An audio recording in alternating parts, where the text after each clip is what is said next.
Hey guys, it's Sam and welcome to another episode of Girl Gamer Reviews. And this time it's a special episode focusing purely on the Tokyo Game Show, which took place last weekend in Japan.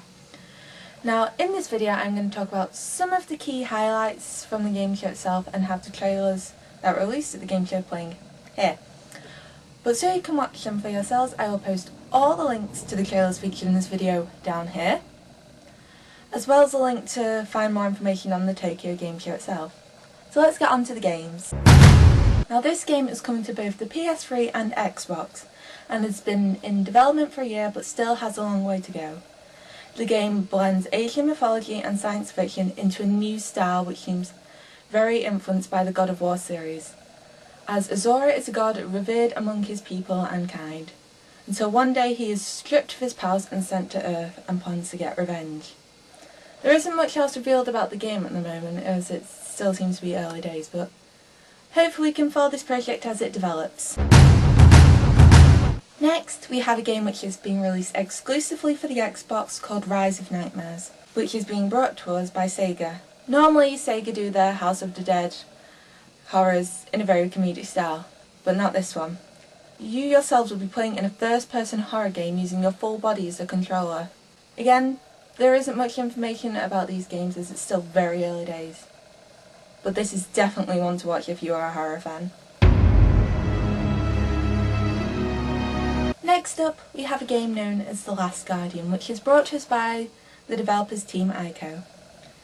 Much like Ico, the game has the same stunning visual styles. The Last Guardian focuses on the travels of a young boy and his hybrid companion. The trailer features gameplay of the area and some of the visual graphics you get to see. The game looks stunningly adorable and is very high on the keep factor. It's set to release next year, so this game is currently in heavy development and we shouldn't have long to wait.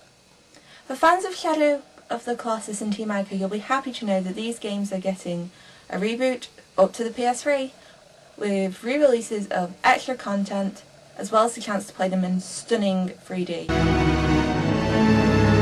Next up, a game set to rival The Last Guardian on cuteness for the PS3 is Ni no Kuni. This game is brought to us by the developers of the Professor Layton series Level 5 and Studio Ghibli itself. The visual look of this game is very heavily based in Studio Ghibli style, as is the story. A young boy, Oscar, has recently lost his mother, but is told he can revive her by visiting a parallel world. On this magical quest, he meets different versions of all the people he knows and loves. Next, we have a game which has been stuck in delay hell for the past couple of years, Gran Turismo 5. Each time we've been close to release date, that we've been told is being pulled back again for refitting in 3D, fixing up some of the graphics, adding new features. But after release of some of the visual weather effects at the Tokyo Game Show, we can definitely say this game has probably been worth the wait, as it releases early November this year. And for the last game in my Tokyo Game Show special, I'm looking at Deus Ex Human Revolution. This game is brought to us by Eidos Montreal and published by Square Enix. It is going to be released on PC, Xbox and PS3 early next year.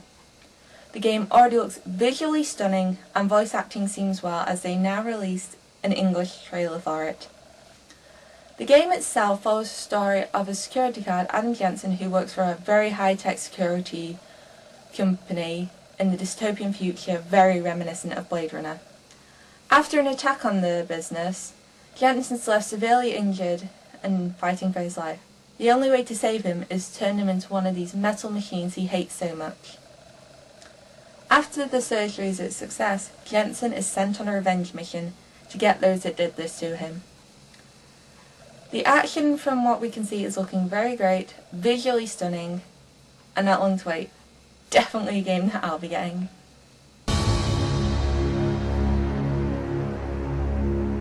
Oh, and just a little update for PS3 users. From tomorrow there will be a firmware update to our PS3s enabling games to be played in 3D if you have 3D tellies. Also, just a reminder that the Red Dead Redemption Lies and Shooters DLC is available for you all to buy tomorrow. Until 6 PM tonight in your local standard times, the lab is still running on Uncharted, so if you want some double cash, let's get playing. Thanks for watching, I'm Sam, and hopefully I'll have a review for you on Friday, and this has been Girl Gamer Reviews. See you soon!